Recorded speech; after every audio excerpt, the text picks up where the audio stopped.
నమస్తే అండి. ఈరోజు నేను మీకు మాట తీరు ఎలా ఉండాలి అనే విషయం గురించి చెప్తాను.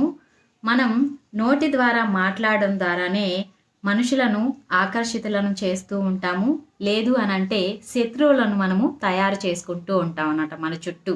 మంచిగా మాట్లాడాము అనంటే అందరూ మనతో స్నేహంగా ఉంటారు, మంచిగా ఉంటారు. అలా కాకుండా కొంచెం కటువుగా మాట్లాడుతూ ఎదుటి వాళ్ళని హర్ట్ చేస్తూ ఉన్నాము అనంటే ఎప్పటికీ కూడా మనము మన చుట్టూ శత్రువులను తయారు చేసుకుంటూ ఉన్నట్లే లెక్క. సో, అలా కాకుండా నరం లేని నాలుక ఎలా అయినా మాట్లాడుతుంది అని కూడా అంటారు కదా! అందుకనే నోరు మంచిదైతే ఊరు మంచిదవుతుంది అని అంటారు కదా! అలాగా మనం నోట్లో నుంచి వచ్చే మాటలని ఎప్పుడు గూడా మంచిగా వచ్చేలాగా చూసుకోవాలి. ఎదుటి వాళ్ళని ఆకర్షించి అమ్మ ఇలా మాట్లాడాలి అనే విషయము తెలుసుకునేలాగా చేయాలే కానీ, మన మాటలతో, సూటిపోటి పదాలతో ఎదుటి వాళ్ళని హర్ట్ చేయకూడదు. మనం ఎక్కువగా మన చుట్టూ ఉన్నవాళ్ళు అంటే నా అనుకున్న వాళ్ళపై కోపం ప్రదర్శిస్తూ ఉంటాం.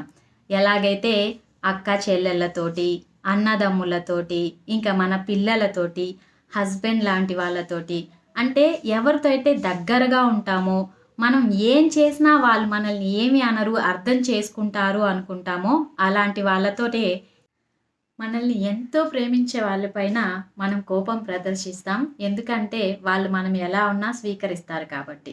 అలా కాకుండా మనము బయట వారితోటి కొంచెం కటువుగా ప్రవర్తించాము అనుకోండి, కోపం అన్నది తాత్కాలికమైనటువంటి ఒక అంశం. అది ఒక ఫీలింగ్ అన్నమాట.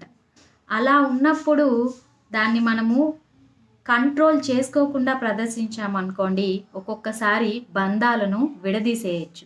కాబట్టి ఎప్పుడు కూడా కోపంని మాటల రూపంలో బయటకు రానివ్వకుండా అదుపులో ఉంచుకోవాలి. అహంకారంతో మాట్లాడితే ప్రేమను కోల్పోతారు. కోపంతో మాట్లాడితే బంధాలను కోల్పోతారు. ఇంకా విలువను కోల్పోతారు. అలా కాకుండా ఇద్దరు వ్యక్తులు మాట్లాడేటప్పుడు ఎప్పుడూ కూడా వాళ్ళకి ఒకరి మధ్య ఒకరికి ఎక్కువగా శత్రుత్వం పెరిగేలాగా కాకుండా సహనంతో ఎదుటి వ్యక్తి ఏం మాట్లాడుతున్నారు అని విని దానికి మాత్రమే సమాధానం చెప్తే ఆ బంధాలన్నవి నిలబెడుతుంది.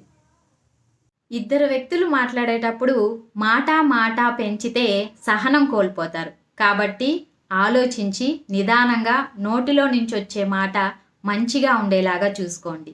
మీకు అది ఎదుటివారి దగ్గర నుంచి కూడా మంచే వచ్చేలాగా జరుగుతుంది. మీరెప్పుడూ మంచిగానే ఉంటారు.